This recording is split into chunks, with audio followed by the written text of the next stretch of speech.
नमस्कार, आप उत्तराखंड देख रहे हैं आप और मैं हूं नेहा आपके साथ। बुलेटिन की शुरुआत करेंगे। चारधाम यात्रा पर सियासत गरमाती हुई नजर आ रही है। रोजाना चारधाम यात्रा के लिए भारी संख्या में श्रद्धालुओं के आने से सरकार और प्रशासन को व्यवस्था बनाए रखने में कई चुनौतियों का सामना करना पड़ रहा है, जिसको लेकर कांग्रेस पार्टी सरकार पर जमकर हमला बोल रही है।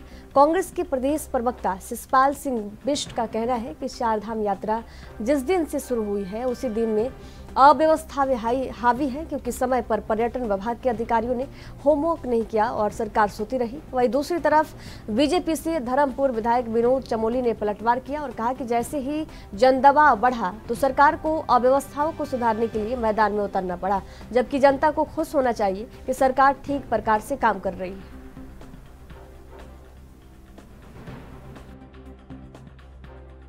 देखिए, चारधाम यात्रा जिस दिन से शुरू हुई है उसी दिन से चारधाम यात्रा में अव्यवस्थाएं हावी हैं और ये अब किसी से छुपी भी नहीं है। तो पब्लिक डोमेन में है। श्रद्धालु हों, तीर्थ पुरोहित हों, स्थानीय व्यापारियों, सब इस पर जो है विरोध जता चुके हैं और लगातार विरोध कर भी रहे हैं, लेकिन सरकार से व्यवस्थाएं नहीं बन रही है। और वो इसलिए नहीं बन रही कि क्योंकि समय पे जो है पर्यटन विभाग के अधिकारियों ने होमवर्क नहीं किया, प्रशासन जो है सोता रहा और केवल जो है अखबारों में बयानबाजी करके अपने कर्तव्य की इतिश्री समझते रहे। जब आप जो है रिकॉर्ड का खेल खेल रहे हैं और पूरे देश और दुनिया से श्रद्धालुओं को आमंत्रित कर रहे हैं, तो आपको उसके अकॉर्डिंग जो है व्यवस्थाएं भी चाक चौबंद करनी चाहिए थी। आप देख लीजिए ना, बद्रीनाथ में, यमुनोत्री में, गंगोत्री में, केदारनाथ जी में जो है श्रद्धालुओं का जन सैलाब है और वहां से श्रद्धालु आगे नहीं बढ़ पा रहे हैं, जो है समय पे दर्शन नहीं कर पा रहे हैं। हजारों श्रद्धालु तो बिना दर्शनों के वापस लौट गए हैं और हरिद्वार और ऋषिकेश में तो ऑफलाइन रजिस्ट्रेशन के बिना हजारों श्रद्धालु जो है दर दर भटक रहे हैं। आखिर उनको जो परेशानी हो रही है उसकी जिम्मेदारी किसकी है?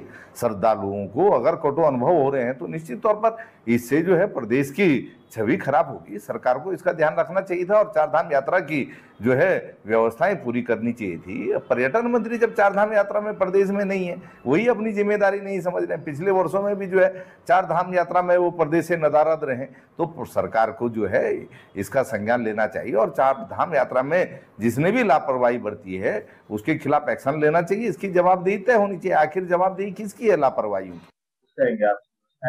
आप एक सरकार से अपेक्षा क्या करते हैं? यदि कोई अव्यवस्था दिख रही है, उसका शासन तंत्र सक्रिय हो, प्रशासन अपना काम ठीक प्रकार से करे। यही तो सरकार का काम है, यही तो सरकार का काम देखा जाता है, उसकी संवेदनशीलता देखी जाती है। जैसे जन दबाव बढ़ा और हमें लगा कि व्यवस्थाएं सुधारना आवश्यक है, वहां पर इंटरवीन करना पड़ेगा, तो सरकार सीधे सीधे मैदान में उतरी है और शासन प्रशासन अपने काम में लगा है। यही तो सरकार को करना है। तो सरकार अपना काम करे, लोगों को खुश होना चाहिए कि सरकार अपना काम ठीक प्रकार से कर पा रही है। सवाल यह है कि पूर्व मुख्यमंत्री और हरिद्वार लोकसभा सीट से प्रत्याशी त्रिवेंद्र सिंह रावत के बयान पर कांग्रेस पार्टी ने सरकार पर हमला बोला है। दरअसल पूर्व मुख्यमंत्री त्रिवेंद्र सिंह रावत ने चारधाम यात्रा में यात्रियों की सुरक्षा और सुविधा के लिए एक नियामक एजेंसी बनाने की मांग की है और पुलिस प्रशासन के अधिकारियों पर नाराजगी जताते हुए कहा है कि चुनाव का हवाला देकर वे अपनी नाकामियां न छुपाएं। इस बात पर कांग्रेस के पूर्व कैबिनेट मंत्री हीरा सिंह बिष्ट ने कहा कि त्रिवेंद्र जी ने हिम्मत और साहस का काम किया है, क्योंकि निश्चित रूप से चारधाम यात्रा की व्यवस्थाएं चरमरा रही है। साथ ही उन्होंने कहा कि मुख्यमंत्री धामी ने अगर चारधाम यात्रा को गंभीरता से लिया होता तो वे खुद भी वहां तैनात होते और अन्य मंत्रियों को भी धामों में तैनात करते।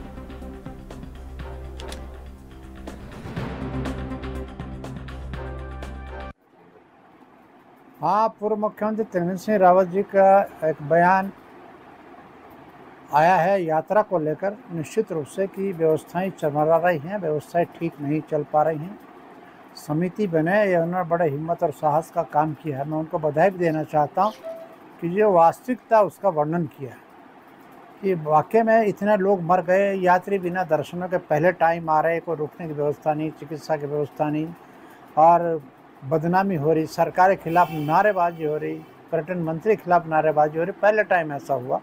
तो हमारी चारधाम हमारी देवभूमि की एक ऐतिहासिक परंपरा भी है, यह धरोहर है, यह धार्मिक यात्रा है, पर्यटन नहीं। और ये धार्मिक यात्रा का महत्व को सरकार ने नहीं समझा और धामी जी ने इसको गंभीरता से नहीं लिया, वरना मंत्रियों को ड्यूटी लगाते, खुद अपने जाते। अब धामी जी भी बॉम्बे से बयान दे रहे हैं, दिल्ली से बयान। देवभूमि उत्तराखंड में चारधाम यात्रा पर अपने चरम पर है, जिसको लेकर पुलिस प्रशासन भी लगातार यातायात और सुगम व्यवस्था बनाए रखने के लिए एक्टिव मोड पर काम कर रहा है। इस बात को लेकर देहरादून के एसपी सिटी प्रमोद कुमार ने कहा कि यात्रियों की भीड़ के चलते पुलिस प्रशासन पर भारी दबाव है, लेकिन इसके बावजूद यात्रियों के रहने और खाने और चिकित्सा व्यवस्थाओं के अलावा यातायात को बनाए रखने के लिए पर्यटन पुलिस और ट्रैफिक पुलिस को तैनात किया गया है। साथ ही उन्होंने कहा कि डेली रूटीन के कार्यों के अलावा चारधाम यात्रा में भी पुलिस प्रशासन मुस्तैदी से काम कर रहा है।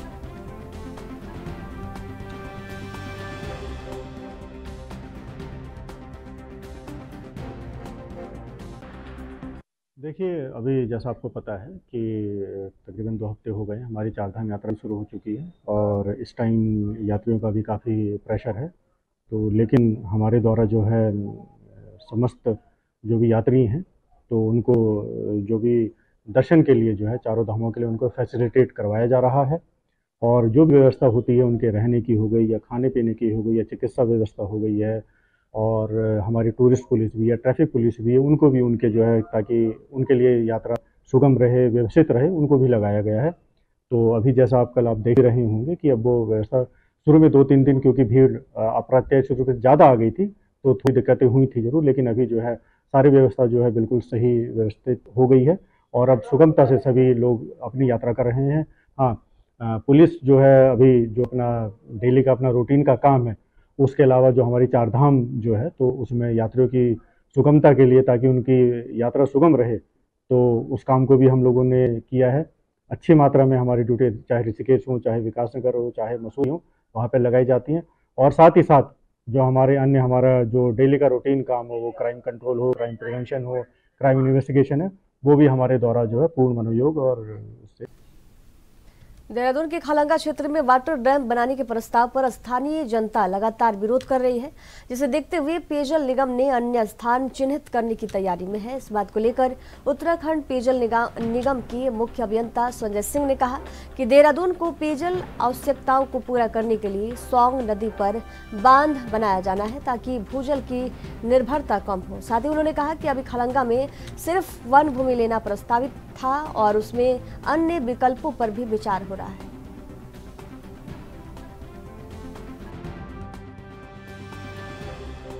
जैसा कि आप लोगों को भी मालूम होगा कि देहरादून शहर की पेयजल आवश्यकताओं को पूरा करने के लिए सौंग नदी पे एक बांध बनाया जा रहा है और उसके माध्यम से जो है जलापूर्ति प्रस्तावित है, जिससे देहरादून शहर में जो भूजल के ऊपर निर्भरता है वो कम से कम हो सके। तो शहर के 100 वार्डों में से 66 वार्डों को इस माध्यम से जो है पेयजल आपूर्ति होनी थी। अभी जो है खलंगा में सिर्फ प्रस्तावित था, वन भूमि जो है वहां पर लिया जाना प्रस्तावित था, सिर्फ जो है वन भूमि का प्रस्ताव भेजा जा रहा था और उसमें अन्य विकल्पों पर भी जो है विचार हो रहा है। कोई किसी भी वन भूमि पे कार्य करने से पहले जिसमें 1 हेक्टेयर से अधिक जो है भू क्षेत्र आता है उसके लिए जो है भारत सरकार से स्वीकृति मिलती है। तो स्वीकृति जब प्राप्त हो जाती है उसके बाद ही कोई पेड़ काटने का या कोई निर्माण करने की स्थिति आती है। प्रदेश में चल रही चारधाम यात्रा को सुरक्षित और सुगम बनाने के लिए परिवहन विभाग भी पुरजोर प्रयास कर रहा है। जहां एक ओर परिवहन विभाग ग्रीन कार्ड और ट्रिप कार्ड जारी कर रहा है तो वहीं दूसरी ओर ऐसे वाहन संचालक जो यात्रा के नियमों और ट्रैफिक के नियमों को तोड़ कर रहे हैं उन पर भी चालान की कार्रवाई चल रही है। इस बात को लेकर आरटीओ प्रवर्तन शैलेश तिवारी ने बताया कि यात्रा मार्ग पर परिवहन विभाग की चौकियों पर फ्लाइंग स्क्वाड टीम और इंटरसेप्टर ने अब तक 1416 चालान काटे हैं, जिसमें 744 उत्तराखंड के वाहन और 672 अन्य राज्यों में से आए वाहन शामिल है। साथ ही उन्होंने कहा कि इसके अलावा कई वाहनों पर सीज की कार्रवाई की गई।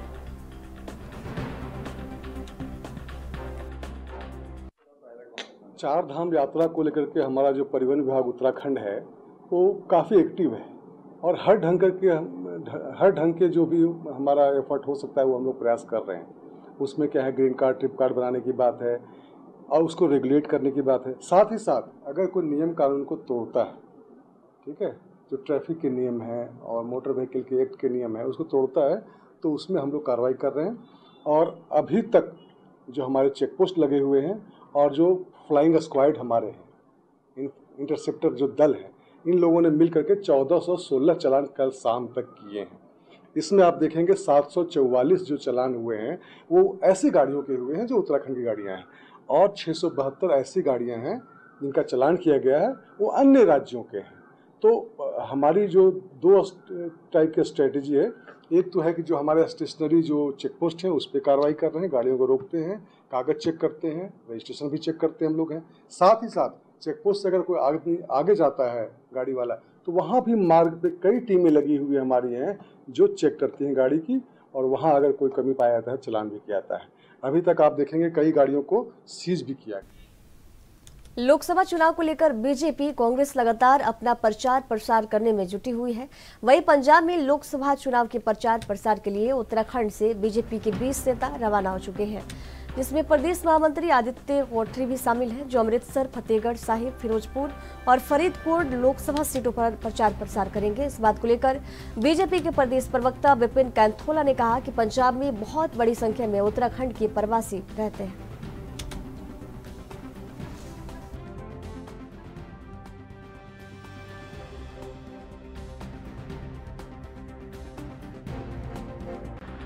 पंजाब हो या हिमाचल प्रदेश हो या दिल्ली हो या अन्य प्रदेशों में जहाँ जहाँ पर उत्तराखंड प्रवासी निवास करते हैं, क्योंकि बहुत बड़ी संख्या में उत्तराखंड प्रवासी बाहर रहते हैं, और पंजाब में भी बड़ी संख्या में रहते हैं।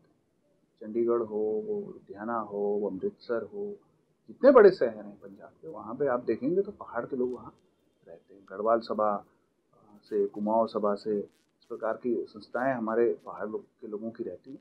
हमारे प्रदेश के महामंत्री आदित्य कोठारी जी और उनके नेतृत्व में बहुत सारे प्रदेश के नेता हमारे पंजाब में कई लोकसभाओं में हैं।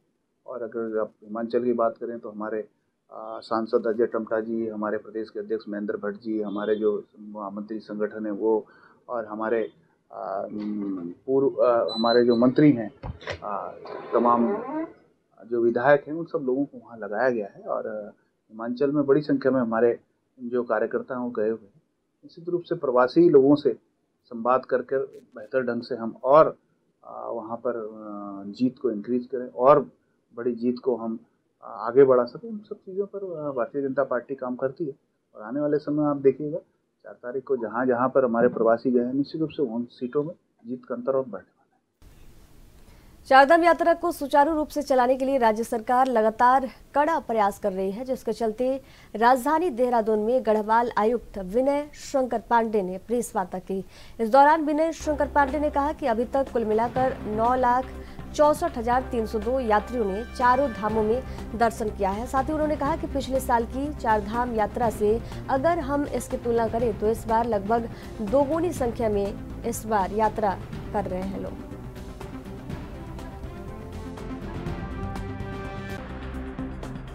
जैसा कि आप सभी भली भांति विदित हैं कि हमारी चारधाम यात्रा 10 तारीख से 3 धामों में और 12 तारीख से बद्रीनाथ जी में और 25 तारीख से हेमकुंड साहब में, जो सिखों का बहुत ही पवित्र तीर्थ स्थल है, वहाँ की प्रारंभ हुई है। अभी तक का जो हमारे पास फिगर है उसके हिसाब से 23 तारीख तक का जो मैं आपको अभी अवगत करा रहा हूँ, यमुनोत्री धाम में 1,79,932 हमारे तीर्थयात्रियों ने दर्शन लाभ प्राप्त किया है। गंगोत्री धाम में 1,66,191, केदारनाथ जी में 4,24,242 और बद्रीनाथ जी में 1,96,937, कुल मिलाकर 9,64,302 यात्रियों ने यात्रा। खबरों के सफर में वक्त है एक छोटे से ब्रेक का, जल्द हाजिर होंगे। देखते रहिए एएनबी न्यूज़।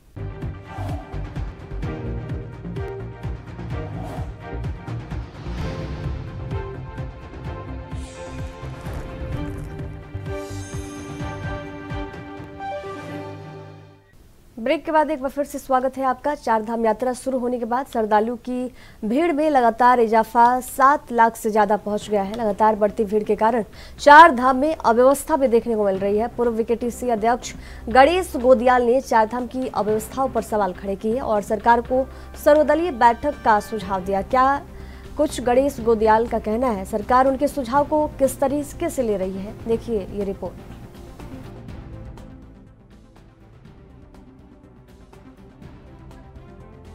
1 वर्ष के इंतजार के बाद एक सुअवसर आना और एक हफ्ते के बाद ही उस शुभ अवसर का एक समस्या में बदल जाता। अगर इसका उदाहरण कोई देखना चाहे तो हमारे प्रदेश में, उत्तराखंड में आजकल जो चारधाम यात्रा चल रही है, सरकार ने इसको चरितार्थ कर दिया। चारधाम यात्रा का इंतजार हमारे तमाम उत्तराखंड के लोग, जो कि इस चारधाम यात्रा के आधार पर, इस चारधाम यात्रा के चलते अपने साल भर का गुजारा उसकी व्यवस्था करते हैं, बहुत ही खुशी के साथ इसका इंतजार करते हैं। लेकिन एक हफ्ते भी अभी नहीं बीता और जब से यात्रा प्रारंभ हुई है, सरकार की बद इंतजामी के चलते पूरे यात्रा की व्यवस्था पर प्रश्न चिन्ह लगा हुआ है। देखिए, चारधाम यात्रा में जिस प्रकार से तीर्थयात्रियों का, श्रद्धालुओं का एक सैलाब उमड़ के आया है, और मुझे ऐसा लगता है कि पहली बार शायद इस उत्तराखंड के इस चारधाम यात्रा के इतिहास में पहली बार इतना जन सैलाब इस चारधाम यात्रा के दर्शनों के लिए आया है। उनके लिए जो हमारी व्यवस्थाएं थी, ये भी मैं स्वीकार कर रहा हूँ कि उन व्यवस्थाओं से ज़्यादा क्राउड यहाँ पे पहुँचा है।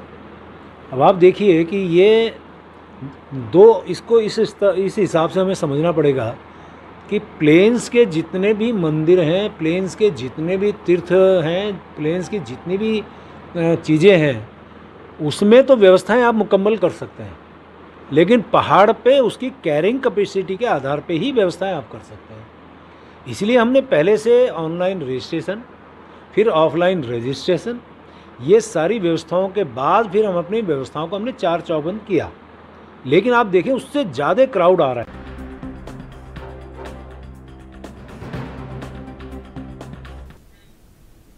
चारों धामों में इन दिनों रिकॉर्ड संख्या में तीर्थयात्री दर्शन के लिए पहुंच रहे हैं। चारों धामों के लिए किसी भी यात्री वाहन को बिना ग्रीन कार्ड के आगे जाने की अनुमति नहीं है। देहरादून के आरटीओ सुनील शर्मा ने बताया कि इस बार अब तक 23,000 वाहनों की ग्रीन कार्ड बन चुके हैं। उन्होंने बताया कि पिछले साल पूरी यात्रा के दौरान 25,800 वाहनों के ग्रीन कार्ड बने थे।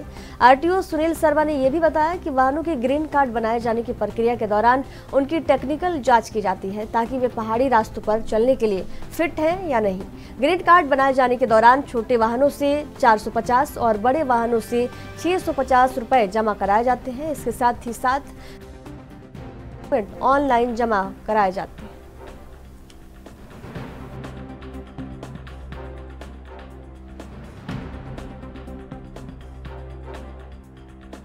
देखिए, जितने भी पैसेंजर वाहन हैं जो कॉमर्शियल पीली प्लेट के हैं, उनको ग्रीन कार्ड बनाना आवश्यक है। और ग्रीन कार्ड के अंदर सबसे पहली चीज़ होती है उसकी टेक्निकल जांच। हमारे टेक्निकल एक्सपर्ट उसकी जांच करते हैं और उसकी जो ऑनलाइन प्रक्रिया के अंतर्गत सारे डॉक्यूमेंट्स ऑनलाइन अपलोड करने पड़ते हैं। और फीस छोटी गाड़ी की 450 रुपये और बड़ी गाड़ी की 650 रुपये ऑनलाइन जमा करी जाती है। उसके बाद 8 से 10 मिनट के अंदर गाड़ी का टेक्निकल इंस्पेक्शन होता है और गाड़ी पास होने के बाद उसको ग्रीन कार्ड इशू कर दिया जाता है। भीषण गर्मी के कारण मैदानी क्षेत्र में जनजीवन अस्त व्यस्त हो गया है, जिस वजह से जल स्तर काफी नीचे चला गया है। इस समय उत्तराखंड के मैदानी क्षेत्र में भीषण गर्मी पड़ रही है। तापमान की अगर बात की जाए तो 40 डिग्री के आसपास है। हैंडपंप, नदी नाला, पोखरा सब सूख रहा है। मनुष्य के साथ साथ जीव जंतु भी अब पानी के लिए तरस रहे हैं।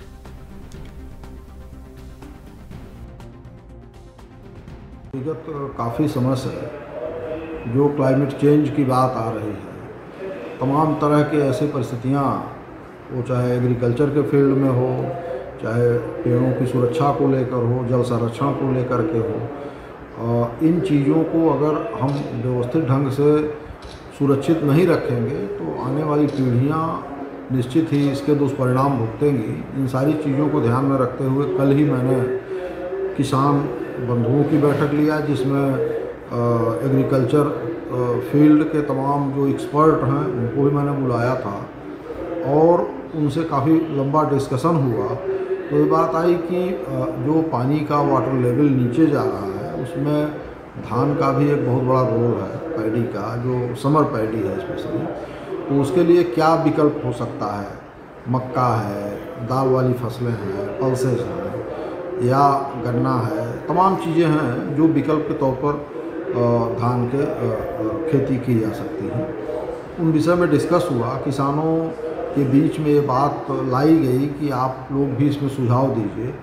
तो तमाम किसान इसमें पॉजिटिव थे कि अप्रैल से लेकर के 15 जून तक ये जो समर पैडी लगाई जाती है, अगर इसके लगाने पर रोक लगा दी जाए तो कुछ पानी का लेवल अच्छा होगा और जो क्लाइमेट चेंज हो रही है, जो मीथेन गैस का उत्सर्जन ज़्यादा हो रहा है, उस पर रोक लगेगी और किसानों को ऐसा विकल्प बताया जाए सहूलियत। हल्द्वानी शहर के सबसे चर्चित करोड़पति ठेकेदार धनंजय गिरी को पुलिस ने गिरफ्तार कर लिया है। लंबे समय से चेक बाउंस के मामले में फरार चल रहे थे धनंजय गिरी को पुलिस और एसओजी की टीम ने हल्द्वानी के ऊंचा पुल क्षेत्र से गिरफ्तार किया गया है। बताया जाता है कि शहर के कई बड़े सफेद पोस्ट और अधिकारियों से भी धनंजय का लेन देन है। एसएसपी प्रहलाद मीणा के निर्देश के बाद पुलिस ने धनंजय की गिरफ्तारी की है। पुलिस धनंजय को कोर्ट में पेश कर रही है। गौरतलब है कि धनंजय लंबे समय से ठेकेदारी के नाम पर जलसाजी कर रहा था।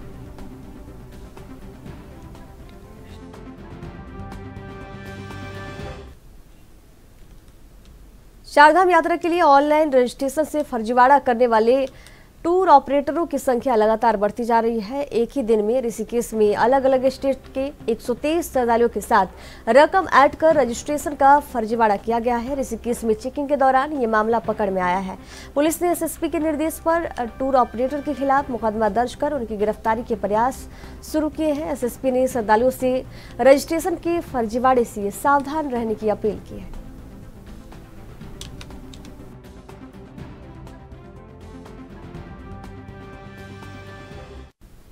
उत्तराखंड के पर्वतीय जिलों में मानव वन्यजीव संघर्ष तेजी से बढ़ रहा है। आए दिन गुलदार और अन्य जंगली जानवरों द्वारा लोगों पर हमला करने की घटनाएं सामने आ रही हैं। अल्मोड़ा के सैनार गांव में लंबे समय से गुलदार का आतंक बना हुआ है। डरे सहमे ग्रामीणों ने डीएफए को ज्ञापन सौंपकर गुलदार को पकड़ने की मांग की है।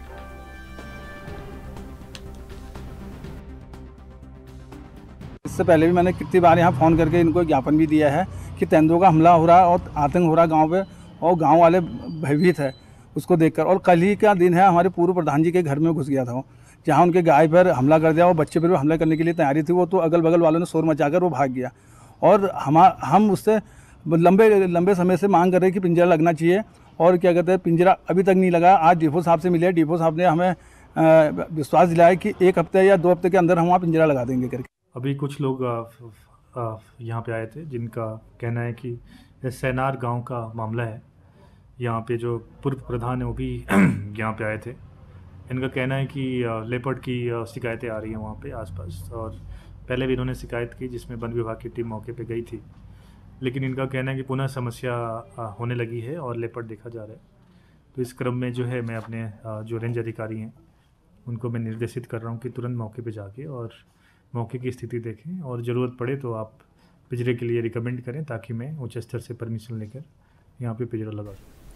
हल्द्वानी से पिथौरागढ़, चंपावत और मूंड से आ रही हेली सेवा शुरू हुई सेवा अब बंद हो गई है। फिलहाल हेली सेवा संचालित कर रही हेरिटेज एविएशन द्वारा ऑपरेशनल मेंटेनेंस के नाम पर इस सेवा को बंद किया गया है। मगर सूत्रों की माने तो पर्यटक सीजन के चलते एविएशन कंपनी केदारनाथ में हेलीकॉप्टर सेवा दे रही है ताकि अधिक मुनाफा कमा सके, इसलिए हल्द्वानी से सेवा को मेंटेनेंस के नाम पर ठप कर दिया।